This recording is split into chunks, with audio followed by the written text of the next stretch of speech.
Hi, I'm Rieger. I'm 16 years old and I've been attending Incarnation Parish for 16 years. I'm Rieger Bornhoft. I've been going to Incarnation since I was born, and I'm 21, so I've been going here for 21 years.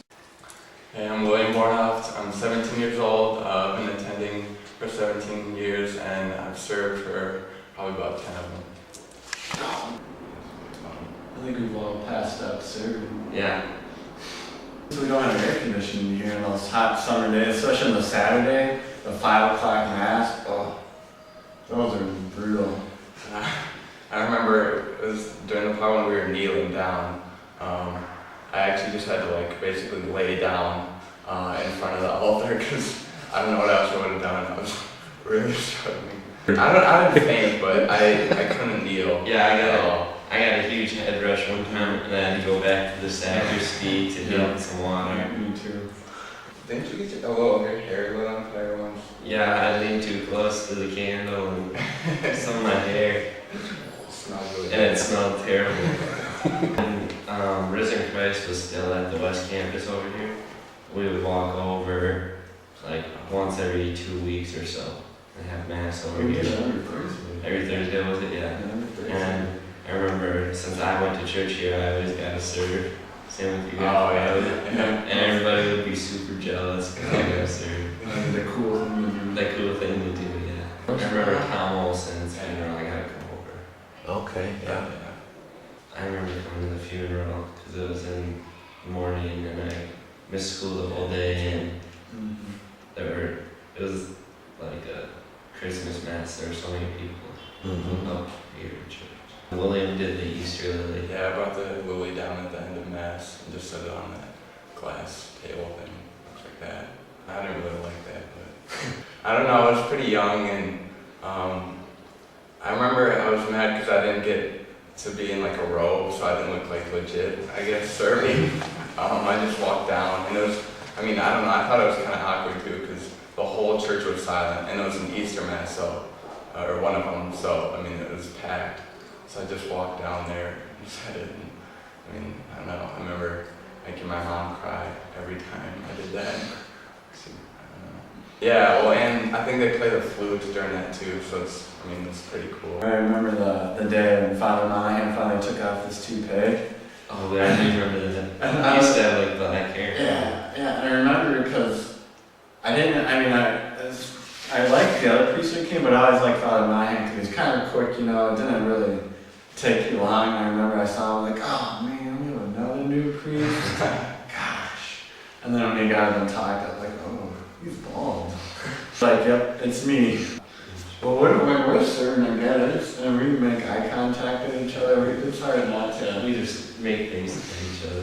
Or if, I remember, was it Easter or this Christmas? When Aaron was serving, and then it was during the communion, so he was up, up there with the servers and everyone else, and I was sitting with my family. I remember me and Aaron making eye contact, I was making faces, and then Mr. Rieger saw it, he was like, what are you two doing? And I remember the most embarrassing thing I ever did while serving was during a really, really hot Saturday mass during the summer.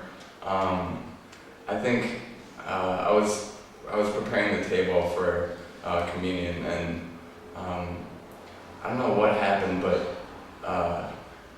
that plastic mat stuff that's over the table back there, it was really sticky or something, and for some reason I think something got caught on it, and I pulled it, and all the hosts and chalices fell off.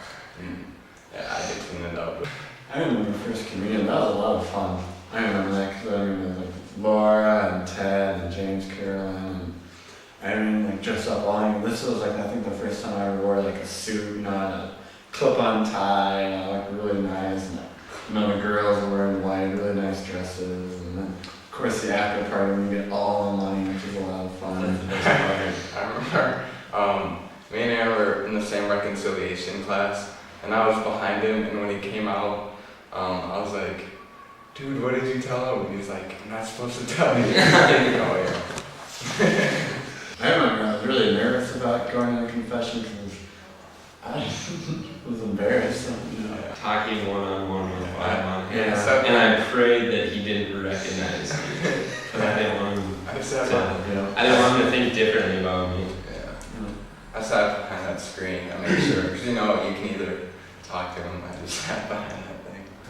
I remember me and William were in the same confirmation group, Yeah. and when we went to the basilica to get, for the ceremony with the bishop, and all these schools had like 100 kids and 80 kids, and they went up and took their pictures, and mine and William and the incarnation group went up. There were 12 of us. Everyone laughed when we went up there because it was such a small Yeah, I group. think Einstein might have said something about it. I mean, it's not necessarily the worst thing. I mean, I don't know, like, you just get to know people more. Like, I don't mean Aaron have known each other since, like, I was in first grade, he was in kindergarten, I think. And I don't know, I think since it is smaller, people just might be closer together. If there had been more people, it would have been harder to really get close with people.